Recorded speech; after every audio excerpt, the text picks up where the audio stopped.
The episode of Dṛḍhādhyāśaya.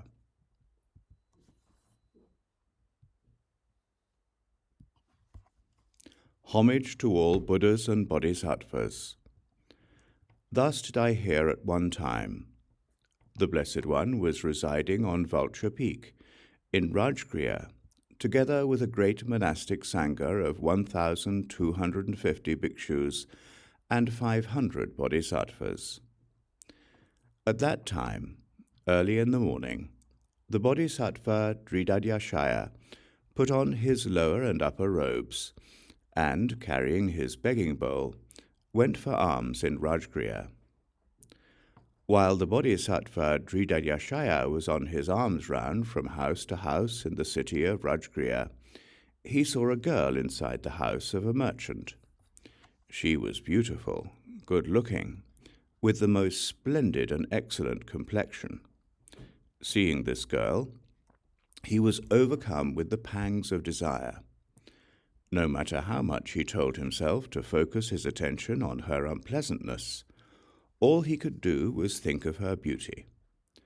So, feeling overwhelmed by his ardor, the bodhisattva Dṛḍhādhyāśaya did not accept alms from that household, and left the city of Rajgriha with an empty begging bowl. When he tried not to let his desirous thoughts come to mind, he could not dispel those desirous thoughts using the force of any of his deliberations. Since the Blessed One's pure divine eye transcends that of humans, he saw that the bodhisattva Dṛḍhādhyāśaya had desirous thoughts and could not dispel those desirous thoughts using the force of any of his deliberations.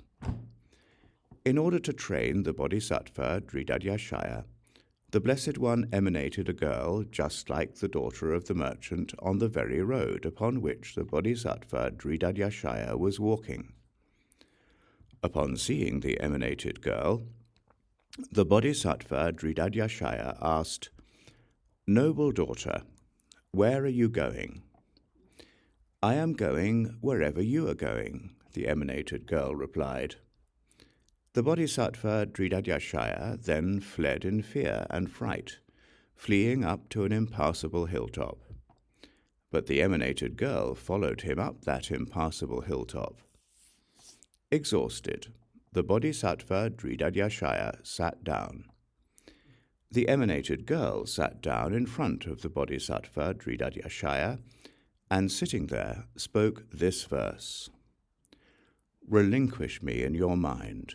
What use is escaping in your body? Dṛḍhādhyāśaya's body fleeing is not what will rid him of desire." With these words, the emanated girl flung herself from the impassable hilltop. As she plunged down, she fell apart. Her head went one way, her arms another way, and her legs yet another. All her limbs and other parts of her body disintegrated. Just as snow that is touched heats up, melts, and is absorbed into the ground, so too did the emanated girl vanish.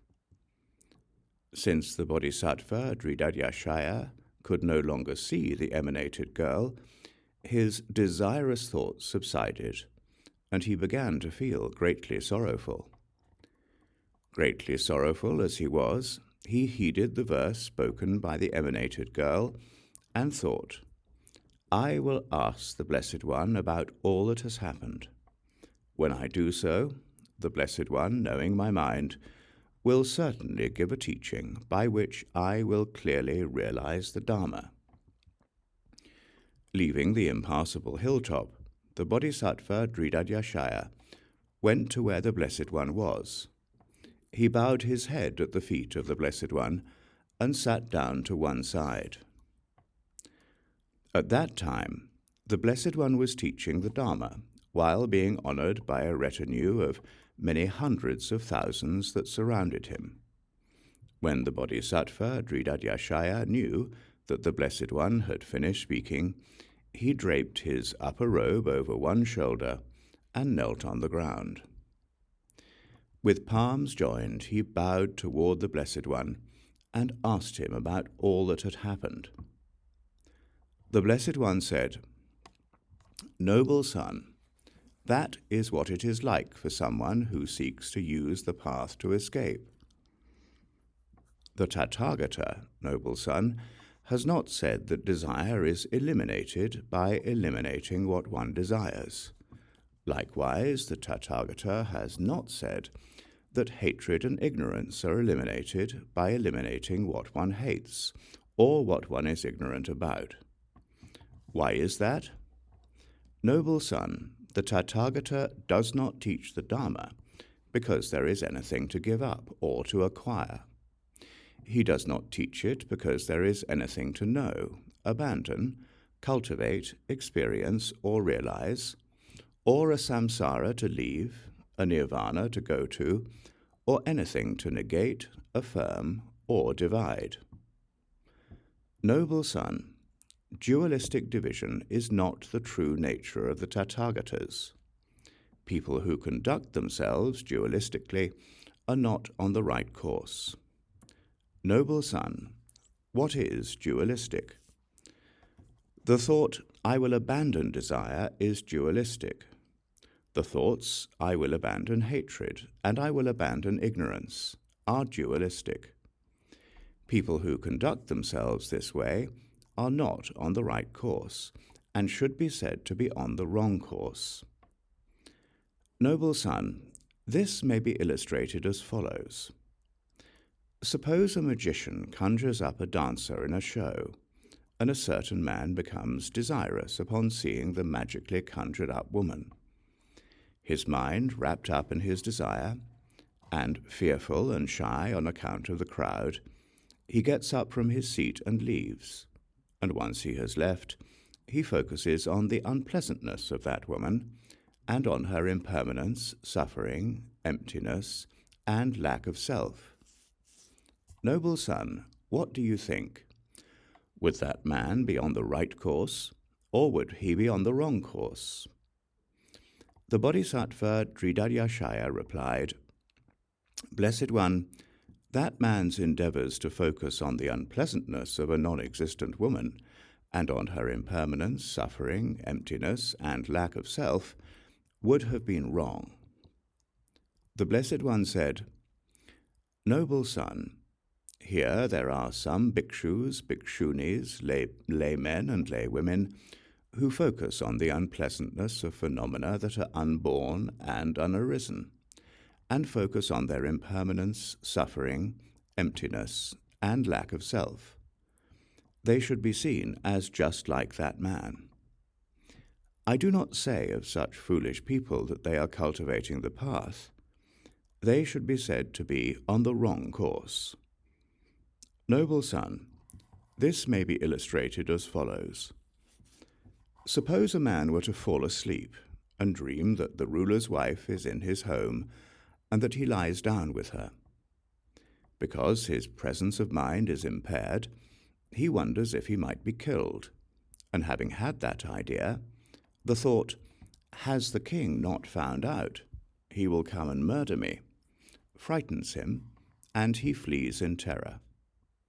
What do you think about this? By being frightened and fleeing in terror, do you think he would free himself of the fear he has because of the ruler's wife? He would not, Blessed One, he replied. Why is that? Blessed One, it is because that man has perceived a woman where there was no woman, and has imagined something that did not truly exist. The Blessed One said, Noble son, here there are some bhikṣus, bhikṣuṇīs, laymen and laywomen, who perceive desire where no desire exists. Afraid of the perils of desire, they seek escape from desire. They likewise perceive hatred where no hatred exists, and perceive ignorance where no ignorance exists. Afraid of the perils of ignorance, they seek escape from ignorance. They should be seen as just like that man. I do not say of such foolish people that they are cultivating the path. They should be said to be on the wrong course. Noble son, In the analogy, it is like this. Where nothing exists, that man superimposes something, thereby perceiving peril where there is no peril. Likewise, noble son, not knowing what the extent of desire is, childish, ordinary beings are afraid of the perils of the extent of desire and seek escape from the extent of desire.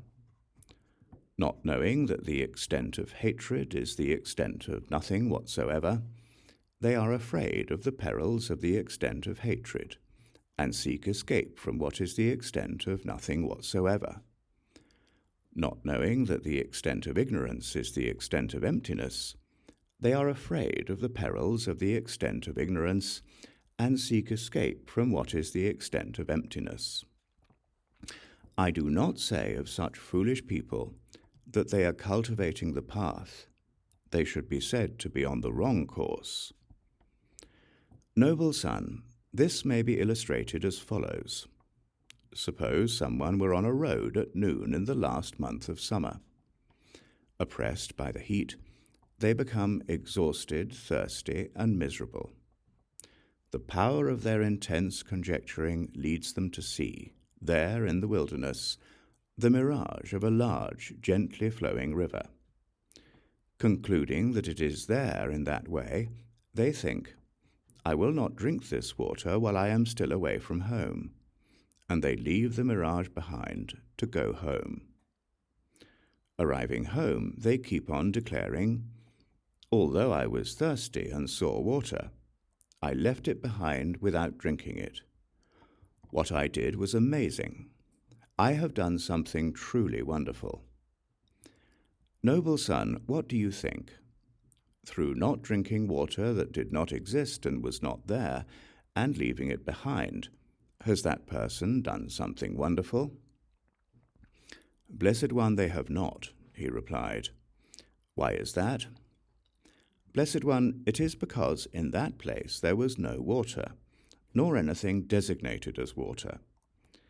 Blessed one, they wrongly perceived non-existent water, concluded that they had relinquished it, and have become joyful, ecstatic, and exhilarated by a joy that has no truth to it. The Blessed One said, Noble son, here there are some bhikṣus, bhikṣuṇīs, laymen and laywomen, who do not understand the Tathagata's statements as they were intended. In order to abandon miserliness, they perceive generosity where there is no generosity, and conclude that it is there although it does not exist. Thinking, we have eliminated the mind of miserliness, they become joyful, ecstatic, and exhilarated by a joy that has no truth to it. In order to abandon the mind of violating discipline, they perceive ethical discipline where there is no ethical discipline, and conclude that it is there, although it does not exist. Thinking, we have eliminated the mind of corrupted discipline, they become joyful, ecstatic, and exhilarated by a joy that has no truth to it. In order to abandon the mind of malice, they perceive patience where there is no patience, and conclude that it is there, although it does not exist. Thinking, we have eliminated the mind of malice, they become joyful, ecstatic, and exhilarated by a joy that has no truth to it.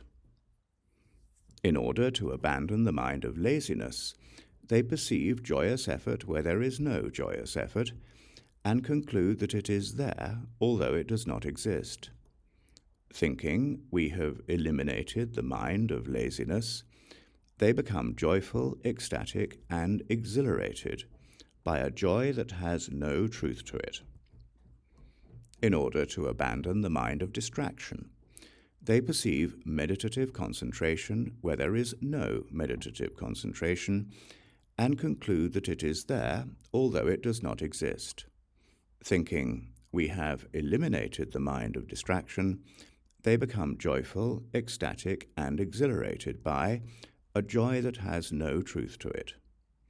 In order to abandon the mind of ignorance, They perceive wisdom where there is no wisdom, and conclude that it is there, although it does not exist. Thinking, we have eliminated the mind of ignorance, they become joyful, ecstatic, and exhilarated by a joy that has no truth to it. They should be seen as just like that person. I do not say of such foolish people that they are cultivating the path. They should be said to be on the wrong course. Noble son, this is as in the analogy. Just as that person wrongly perceives non-existent water, concludes that they have relinquished the water, and becomes joyful, ecstatic, and exhilarated by a joy that has no truth to it, so too, noble son, here there are some bhikṣus, bhikṣuṇīs, laymen, and laywomen who do not understand the Tathagata's Dharma Dhatu, and who wrongly perceive the result of a stream enterer where there is no result of a stream enterer, wrongly perceive the result of a once returner where there is no result of a once returner, wrongly perceive the result of a non-returner where there is no result of a non-returner, wrongly perceive the result of an arhat where there is no result of an arhat, wrongly perceive the result of a pratyeka Buddha where there is no result of a pratyeka Buddha, wrongly perceive the result of a Buddha where there is no result of a Buddha, and wrongly perceive the result of nirvana where there is no result of nirvana, concluding that they are there, although they do not exist. They become joyful, ecstatic, and exhilarated by a joy that has no truth to it. They should be seen as just like that person. I do not say of such foolish people that they are cultivating the path. They should be said to be on the wrong course. Therefore, noble son, faithful noble sons and daughters should understand all phenomena to be just like the perception of water that arises in a mirage. Those who understand phenomena in this way are on the right course. Those who understand otherwise are not on the right course. I do not say of such foolish people that they are cultivating the path. They should be said to be on the wrong course. Noble son, this may be illustrated as follows. Supposing a woman takes up a mirror and examines the features of her face. In the highly polished mirror she sees a beautiful and good-looking reflection. While she concludes about it that she will not give rise to desirous thoughts about this reflection, the reason being that it is not hers, nor does she belong to it, do you think, noble son, it is amazing that similarly the reflection does not give rise to desirous thoughts about the woman? No, blessed one, he replied. Why is that? Because, blessed one, a reflection does not have thoughts, and is unreal, so it will not have any thoughts at all about her. The Blessed One said, Noble son, that is so. Although childish ordinary beings formulate ideas about forms by thinking, these forms are bad, these are average, and these are excellent, the forms themselves do not give rise to thoughts about the nature of forms, nor do they formulate ideas or have thoughts at all. It is the same for sounds, smells, tastes, and tactile objects. Moreover, childish ordinary beings formulate ideas about phenomena by thinking, these phenomena are bad, these phenomena are average, and these phenomena are excellent. Yet the phenomena themselves do not give rise to thoughts about the nature of phenomena, nor do they formulate ideas or have thoughts at all. Noble son, just as in the analogy that woman perceives something that does not exist as existing, and clings to the conclusion she has reached about it, so too, noble son, some bhikṣus, bhikṣuṇīs, laymen and laywomen, understanding all phenomena to be like reflections, proclaim that they are not attached to forms. Likewise, they proclaim that they are not attached to sounds, smells, tastes, tactile objects, or phenomena. Stating that they have achieved restraint, they perceive those things as existing where there is nothing, conclude that they are there although they do not exist, and grasp at them. Moreover, they are pleased and praise themselves while denigrating others. They should be seen as just like that woman. I do not say of such foolish people that they are cultivating the path. They should be said to be on the wrong course. Noble son, this may be illustrated as follows. A barren woman whose presence of mind was impaired vowed not to hope for a son. Another woman, while knowing and understanding her situation, to console her said, "You will have a boy with a fine figure, who is handsome and good-looking, so I beg you not to make such a vow." The barren woman took heed of her words, and her presence of mind being impaired, gave rise in her thoughts to the hope for a son, thinking, "I will have a boy with a fine figure, who is handsome and good-looking." Due to her confusion, the mental image of his appearance exhilarated her. Just as it could not happen that such a boy would either have been born or not have been born, so too, noble son, the Tathagata, while knowing and seeing all phenomena to be like the son of a barren woman, to conform with the world, teaches dualistically in saying, "In the past you were named so-and-so. Your family was called such and such. Your clan was called such and such. Your complexion was like this. You ate such and such food, lived for such and such a duration, experienced such and such happiness and suffering, and had such and such a lifespan. In the future, you will be like such and such. Named so-and-so, your family called such and such, your clan called such and such, your complexion like this.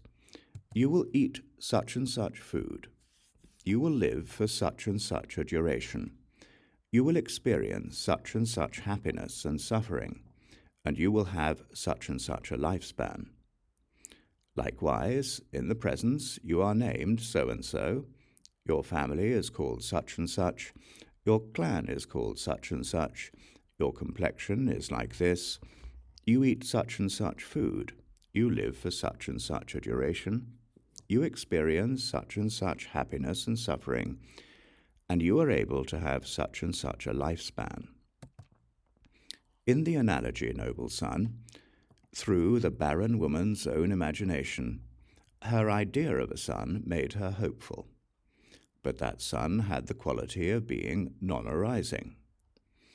As he had the quality of being non-arising, he had the quality of being non-ceasing. As he had the quality of being non-ceasing, he had the quality of being non-discernible.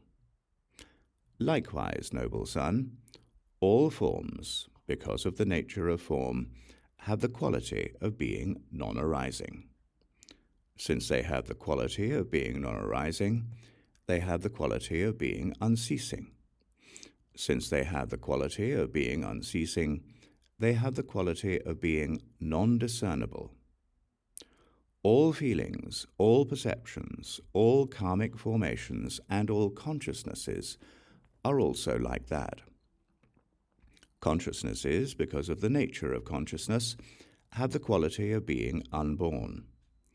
Since they have the quality of being unborn, they have the quality of being unceasing. Since they have the quality of being unceasing, they have the quality of being non-discernible. Those who do not understand the nature of phenomena in that way are not on the right course. I do not say of such foolish people that they are cultivating the path. They should be said to be on the wrong course. Those who do understand phenomena in this way are on the right course. They stay on the path. They do not move away from the path. Why is that? Because to stay in the Tathagata's Dharma is to not move away, in the manner that the Dharma Dhatu does not move away. Therefore, noble son, if noble sons and noble daughters wish to practice the way of the Tathagata's Dharma, they should not move away from desire, should not move away from hatred, should not move away from ignorance, should not move away from all afflictions, and should not move away from the I, forms, or I consciousness. Likewise, they should not move away from the ear, sounds, or ear consciousness, from the nose, smells, or nose consciousness, from the tongue, tastes, or tongue consciousness, from the body, tactile objects, or body consciousness, or from the mind, phenomena, or mental consciousness. They should not move away from the perception of all phenomena. They should also not stay in the perception of all phenomena. Why is that? If they were to move away from desire, they would move away from the Dharma Dhatu. And why is that? Its real identity being unmoving emptiness, desire is itself the Dharma Dhatu. If they were to move away from hatred, they would move away from the Dharma Dhatu. Why is that? Its real identity being unmoving signlessness, hatred is itself the Dharma Dhatu. If they were to move away from ignorance, they would move away from the Dharma Dhatu. Why is that? Its real identity being unmoving wishlessness, ignorance is itself the Dharma Dhatu. If they were to move away from all afflictions, they would move away from the Dharma Dhatu. Why is that? Their real identity being the unmoving nature of all afflictions, realized just as it is, all afflictions are themselves the Dharma Dhatu. If they were to move away from the I, forms, and I consciousness, they would move away from the Dharma Dhatu. Why is that? Their real identity being unmoving, dependent origination, the I, forms, and I consciousnesses are themselves the Dharma Dhatu. Likewise, if they were to move away from the ear, sounds, and ear consciousness, from the nose, smells, and nose consciousness, from the tongue, tastes, and tongue consciousness, from the body, tactile objects, and body consciousness, or from the mind, phenomena, and mental consciousness, they would move away from the Dharma Dhatu. Why is that? Their real identity being unmoving, dependent origination, the mind, phenomena, and mental consciousness are themselves the Dharma Dhatu. If they were to move away from the perception of all phenomena, they would move away from the Dharma Dhatu. Why is that? Its real identity being the unmoving nature of the perception of all phenomena realized just as it is, the perception of all phenomena is itself the Dharma Dhatu.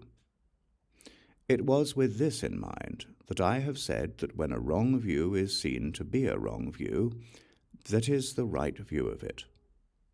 The right view not only does not move away from wrong views, by way of neither negating them nor affirming them, but also has no existence apart from wrong views being absent, because all phenomena are non-dual.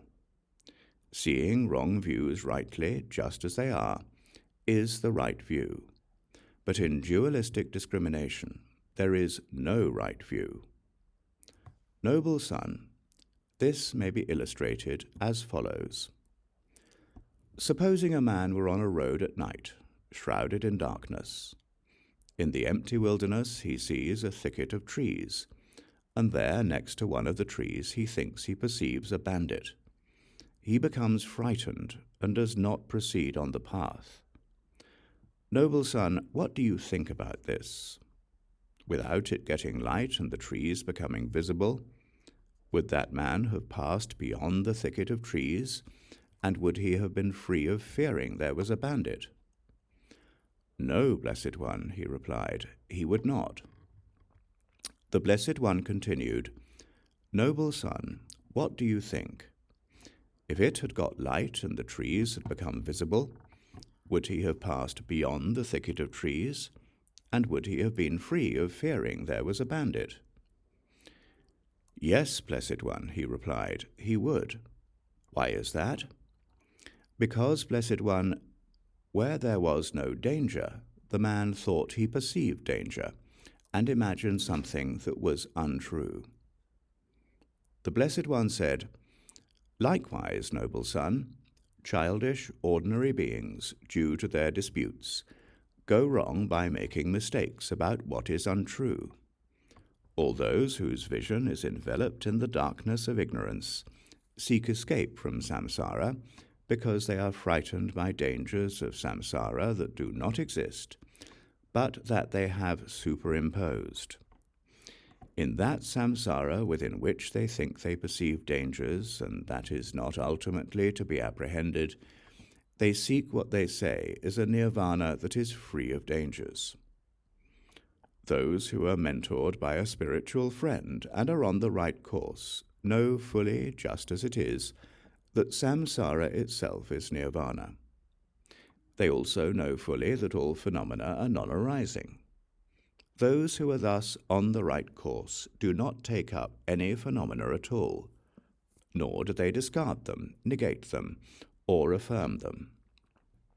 As they stay in the Dharmadhatu, they do not move away. As they do not move away, they do not cultivate staying. As they do not cultivate it, they are without staying. As they are without staying, they are without moving away. This is the way of the Tathagata's Dharma that is without moving away. In it, no phenomena are apprehended to move away from, to pass beyond, to discard, or to take up. Why is that? The way of the Dharma is the way of space. Space is without moving away, and without surpassing. Noble son, those who know how to stay on the right course in this way cannot be shifted or shaken from realizing that knowledge, even by all sentient beings. Why is that? Because in this way they have attained non-moving wisdom. The Venerable Shariputra then got up from his seat, draped his upper robe over one shoulder, and knelt with his right knee on the ground. His palms joined, he bowed toward the Blessed One and said, Blessed One, I proclaim that the noble sons and noble daughters who take up this presentation of Dharma, master it, or have faith in it, are supreme among the wise. Why is that? Blessed One, it is because this presentation of Dharma clears away all ignorance and contains all knowledge. Then the Venerable Mahama Udgalyayana said to the Blessed One, Blessed One, I proclaim that the noble sons and noble daughters who take up this presentation of Dharma, master it or have faith in it, are supreme among those with magical power. Why is that? Blessed One, it is not a magical power to cause someone to see something. The supreme magical power, Blessed One, is not to be convinced, even for the duration of a mere snap of the fingers, by all phenomena causing one to see something. Then the Venerable Revata said to the Blessed One, Blessed One, I proclaim that the noble sons and noble daughters who take up this presentation of Dharma, master it, or have faith in it, are supreme among those with concentration. Why is that? Because, Blessed One, this presentation of Dharma truly burns up all afflictions. Then the Venerable Subhuti said to the Blessed One, Blessed One, I proclaim that the noble sons and noble daughters who take up this presentation of Dharma, master it or have faith in it, are supreme among those who abide without afflictions. Why is that? Because, Blessed One, this presentation is free from all enemies, the afflictions, and are unstained by all phenomena. Then the Venerable Mahakashapa said to the Blessed One, Blessed One, I proclaim that the noble sons and noble daughters who take up this presentation of Dharma, master it or have faith in it, are supreme among those who propound ascetic practices. Why is that? Because, Blessed One, this presentation of Dharma has purified all afflictions and does not have the defilement brought about by all phenomena. Then the Venerable Rahula said to the Blessed One, Blessed One, I proclaim that the noble sons and noble daughters who take up this presentation of Dharma, master it or have faith in it, are supreme among those who delight in the trainings. Why is that? Because, Blessed One, this presentation of Dharma is the perfection of all trainings. Then the Venerable Upali said to the Blessed One, Blessed One, I proclaim that the noble sons and noble daughters who take up this presentation of Dharma, master it or have faith in it, are supreme among those who uphold the Vinaya. Why is that? Because, Blessed One, this presentation of Dharma causes one to eliminate all afflictions. Then the Venerable Ananda spoke thus to the Blessed One, Blessed One, I proclaim that the noble sons and noble daughters who take up this presentation of Dharma, master it or have faith in it, are supreme among the erudite. Why is that? Because, Blessed One, this presentation of Dharma is possessed of all learning. In this way, all the great Shravakas praise this presentation of Dharma through proclamations of their own foremost quality. The Blessed One then said to the Venerable Ananda, This being so, Ananda, by staying in the non-negation and non-affirmation of all phenomena, teach this enlightenment of Buddhahood yourself. Teach the Dharma that there are no phenomena at all to be discarded and nothing to be attained. Teach the Dharma that there is nothing to be understood, to be abandoned, to be cultivated, to be actualized, or to be realized. No departing from samsara, no going to nirvana, no achieving the result of a stream enterer, of a once returner, of a non-returner, and no achieving the result of an arhat. Why? Because, Ananda, all phenomena are the phenomena of stream enterers, once returners, non-returners, and arhats, due to the sameness of the Dharma Dhatu. This being so, Ananda, to individuals of the bodhisattva vehicle, teach the Dharma that there is no passing beyond the levels of Shravakas and Pracheka Buddhas, and no achieving of the qualities of a Buddha. Why is that? Because, Ananda, all phenomena are the phenomena of Buddhas due to the sameness of the Dharma Dhatu.